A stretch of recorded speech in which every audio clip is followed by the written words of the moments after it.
So it's been a few days since I last talked to Lexi, but I did take her advice and I spoke to Laurel at the last Pegasus meeting.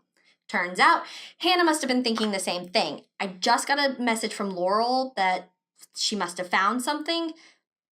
In the meantime, I'm really glad that I've kept filming. You know, I can't show these to Ellie anymore, but maybe they'll at least help us figure out what's going on. Hey! Come on in, sit down. I'm just recording what we've found just in case. That's a great idea. Should I introduce myself? I mean, if you want. I've already talked about you some. Sure, but do you have the Laurel flair?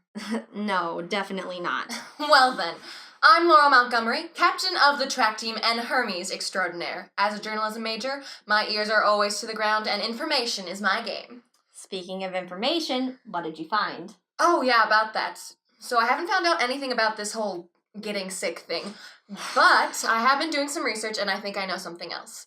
Did you know our powers are directly related to how many people know of us or believe in us?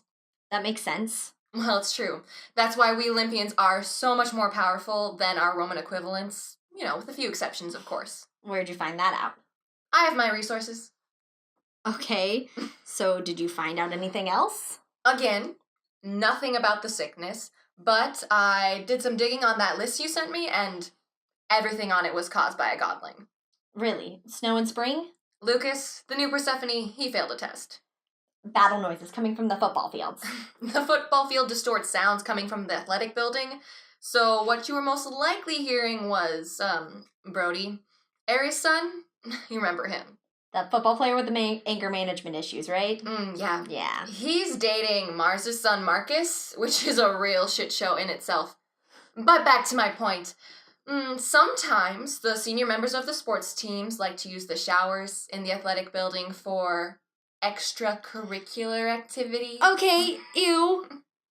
Okay, but what about the thunderstorms? Surely those are natural. Sorry to burst your bubble, Pipsqueak, but Hannah's been hanging out with Thor and Jupiter's children, Chad and Jules. The three of them throw lightning together. It's pretty intense to watch, actually. So that's it then. Everything on campus is because we're some half-mortal beings gaining powers that we don't know how to control. Basically, I mean, you know the whole sunrise thing was Theo sleeping off a hangover, and your awakening caused the week of full moons. The only thing I can't account for is that old computer in the basement of the science building. What computer? You haven't heard? So apparently there's this old computer in the basement of the science building. I'm talking like early 90s big box dinosaur type computer. That doesn't sound all that strange. I'm sure, until I tell you that it mysteriously turned on a few months ago. And it's not plugged in or anything like that. It just sits there with a single line of code at 4%. Weird. So, Big Sister's research was a big bust caused by us. Whoops. Anywho, I would love to stay and chat, but I should get going. Nat gets a little bit testy when I'm late for our dinner dates, and I swear she can be a real heartbeat when she gets angry.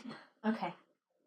Aw, don't be a moody moony. I'll keep looking, I promise. Sure. Well, so much for being useful to Ellie, then. An old computer. Wonder if Lexi knows anything about it.